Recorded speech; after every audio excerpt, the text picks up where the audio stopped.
The automotive world is currently witnessing a masterclass in disruption, and it's happening at the expense of one of the most prestigious brands on the planet. For decades, Bugatti has cultivated an aura of untouchable complexity. They have convinced the world and their ultra-wealthy clientele that these machines are so advanced, so otherworldly, that only a handful of master technicians in Molsheim possess the divine knowledge required to turn a wrench on them. But that illusion just shattered. Matt Armstrong has done it again. After already bruising Bugatti's ego with his rebuild of a crash Chiron, he has moved on to the legendary Veyron. The narrative surrounding this specific car was grim. It was plagued by a catastrophic gearbox failure. According to Bugatti's official service protocols, a Veyron gearbox is a sealed unit. If it stops shifting, you don't repair it. You don't diagnose it. You replace it. The price tag? A soul-crushing $300,000. However, Matt just fixed that totaled transmission with a $5 fuse from a local Halfords. This isn't just a win for the DIY community, it is a full-blown PR catastrophe for Bugatti and its CEO, Mate Rimac. The impossible repair has been exposed as a simple electrical fault, and the fallout is currently eviscerating Bugatti's reputation across every social media platform on Earth. The saga began when Matt brought in Ricky from RE Performance, a man who has become the Enzo Ferrari of independent Bugatti specialists. Because Bugatti guards their proprietary diagnostic software like it's the formula for eternal life, Ricky had to use a sophisticated OBD diagnostic system to talk to the car's brain. The symptoms were classic Veyron nightmare fuel. The car refused to shift out of park. It was a 1,000 horsepower paperweight. Ricky started by sending commands through his laptop. First, he tried to activate the secondary air pump. Total silence. Then he moved to the heart of the issue, the gearbox pressure pump. This pump is responsible for generating the hydraulic pressure required to actuate the shifts in that massive dual-clutch transmission. On the screen, the computer claimed the pump was active. The software believed power was being sent. But in the physical world, there was no sound, no vibration, and most importantly, no pressure. The car's brain was telling the muscles to move, but the nerves were severed. At this point, a Bugatti dealership would have stopped. Their manual likely says, if pressure pump fails to initialize, replace gearbox assembly. Invoice customer $300,000. But Matt and Ricky didn't stop. They realized that if the relay was clicking but the pump wasn't spinning, the break in the chain had to be electrical. The Veyron's fuse boxes are not exactly user-friendly. Without a factory-provided diagram, which Bugatti keeps under lock and key, Matt had to go through them one by one, testing for continuity. We don't actually have a diagram, so we don't know what each fuse actually does, Matt noted during the process. But there's no harm in checking each individual one. It was tedious, manual labor, the kind of work Bugatti implies is beneath the dignity of the car. And then he found it. Tucked away in a corner was a melted 40-amp mini fuse. Immediately, the scandal aspect of this story deepened. Matt, having a keen eye for mechanical history, noticed something highly suspicious. Mini fuses don't typically come in 40-amp ratings. They are usually capped at 30 amps because the physical size of the fuse isn't designed to handle that much heat. This meant that a previous owner, or perhaps a desperate mechanic, had seen a 20-amp or 30-amp fuse blow and, instead of fixing the underlying short, simply shoved a massive 40-amp fuse in there to force it to work.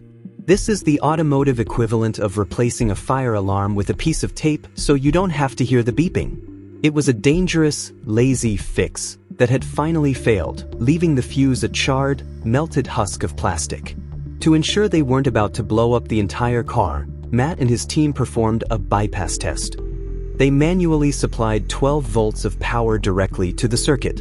The moment the wires touched, the garage was filled with a glorious sound, the hum of the gearbox pump. The pump! It's working! It's working! For the first time since Matt purchased the car, the transmission was alive. However, when they initially bypassed it, the pump ran continuously. It needed the car's computer to tell it when to stop. Matt popped in a proper, correctly rated 20-amp fuse, costing less than a sandwich, and open the driver's side door to trigger the car's prime sequence. The pump word built up the necessary hydraulic bars, and then, perfectly, it clicked off. The system was pressurized. Matt climbed into the carbon fiber cockpit, held his breath, and pulled the gear selector. Neutral. Reverse. The $300,000 broken gearbox was shifting as smoothly as the day it left France. To be absolutely certain, they put the Veyron on a workshop ramp. If there was internal mechanical damage, the gears would grind or slip under load. Matt engaged drive and pressed the throttle. All 4 massive tires began to rotate in unison. The sealed unit was perfectly fine. It just needed a $5 piece of plastic.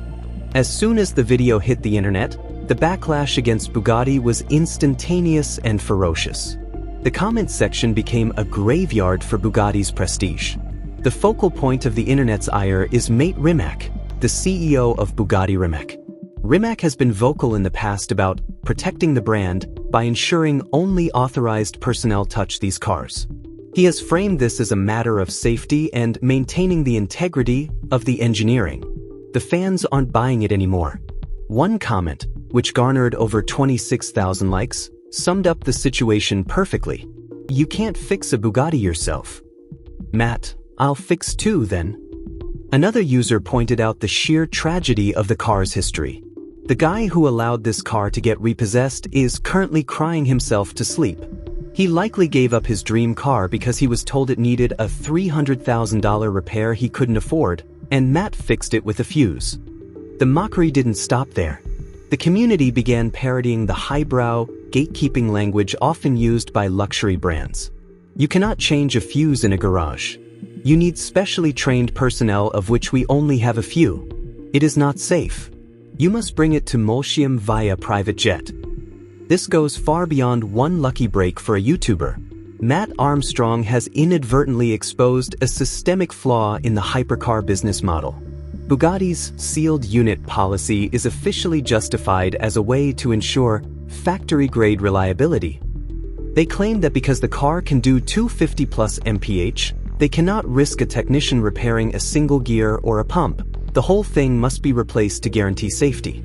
However, Matt has proven that this policy is a diagnostic shield.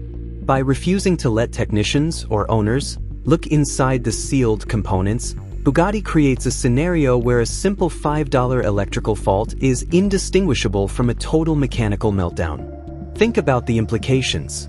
How many owners have been pressured into $300,000 replacements for what was actually a blown relay or a corroded wire?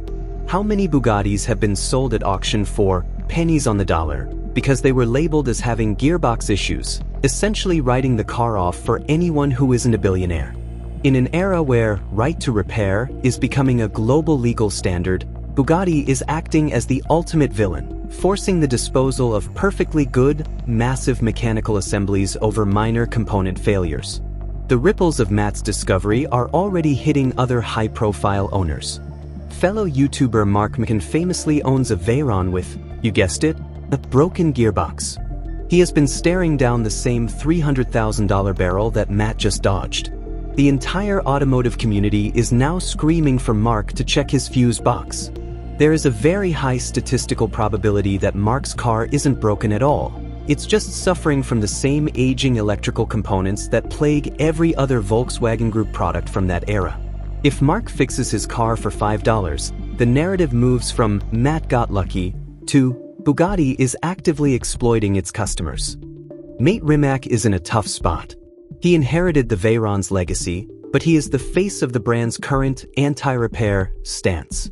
He has marketed Bugatti as the pinnacle of automotive art, but Matt Armstrong has revealed that under the skin, it's still a car, one that obeys the laws of physics and electricity, not just the laws of a luxury marketing department. The Machiat, as the commenters call him, era of gatekeeping is hitting a brick wall made of common sense and British grit. Matt Armstrong didn't need a clean room in France. He didn't need a PhD in hypercar dynamics. He needed a multimeter, a laptop, and the courage to ignore the do not open signs. This saga is a turning point. For too long, the big three hypercar makers, Ferrari, McLaren, Bugatti have held all the cards. They control the parts, the software, and the narrative. They have convinced the world that their cars are magical to justify astronomical service costs. Matt Armstrong just took the magic away and replaced it with reality. He proved that a Bugatti Veyron, the most impactful car of the 21st century, can be defeated by a tiny piece of metal and plastic. He saved a masterpiece from the scrap heap and, in the process, gave every Bugatti owner in the world the ammunition they need to question their next service invoice. As the automotive world enjoys the spectacle, one thing is certain. The next time a Bugatti executive says, "It's impossible to repair," the entire internet is going to point at a guy from Leicester and laugh. The $300,000 gearbox is dead. Long live the $5 fuse.